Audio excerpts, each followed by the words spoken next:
Bonjour à tous, alors je vous retrouve aujourd'hui pour évoquer avec vous une notion de psychanalyse, le traumatisme. Alors, le traumatisme ou trauma vient du grec traumatismos qui signifie action de blesser avec effraction. En psychanalyse, le traumatisme va avoir trois significations. Celle d'un choc violent, celle d'une effraction et celle de conséquences importantes sur l'ensemble de l'organisation psychique.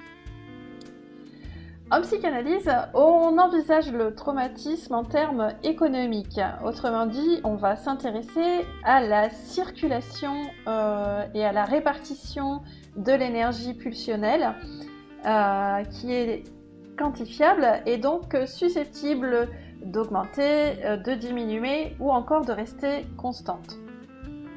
Que se passe-t-il donc d'un point de vue économique lors d'un traumatisme?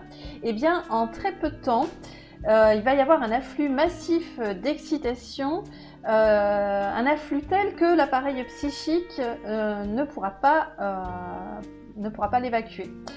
Donc cet afflux peut être dû soit à un événement particulièrement violent tel qu'un accident ou un attentat ou encore une émotion forte, soit aussi à une accumulation d'excitation qui en fait, excitation prise séparément pourrait être tolérable pour l'appareil psychique, mais là il y a une telle accumulation que ce n'est plus tolérable pour l'appareil psychique.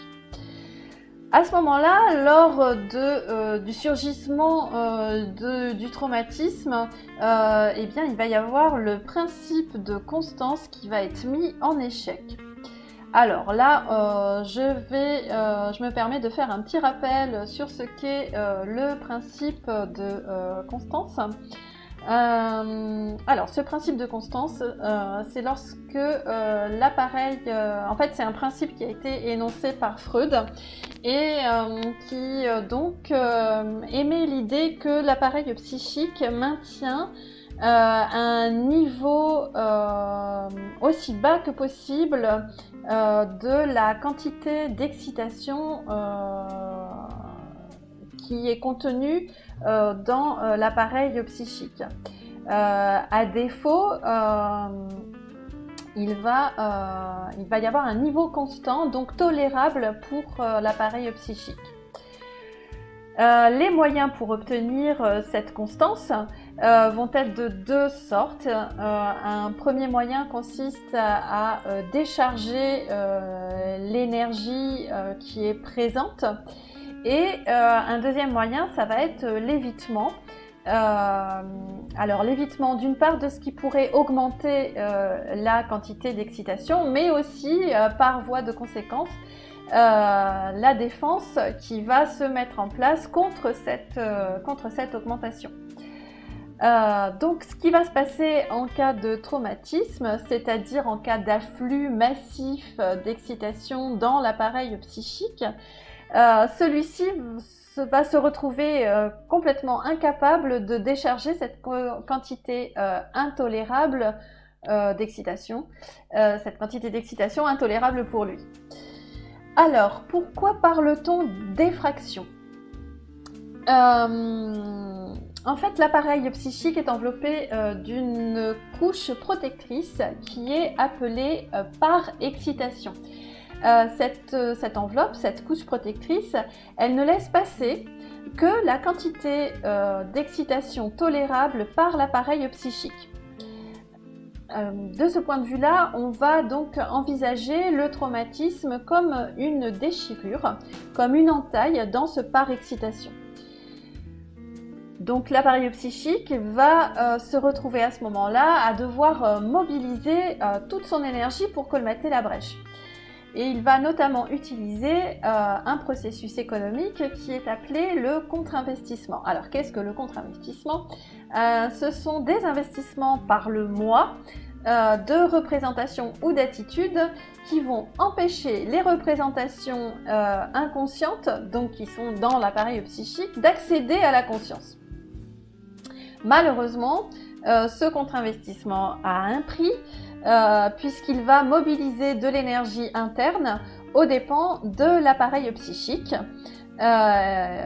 Et donc, ces activités vont alors se trouver complètement appauvries. Les conséquences sur l'organisation psychique, alors je vous les ai déjà énoncées, mais je vous les résume ici. Donc ça va être l'incapacité de l'appareil psychique à liquider les excitations. Ça va être la mise en place du processus de contre-investissement. Et puis, à plus ou moins long terme, il va y avoir épuisement de l'appareil psychique.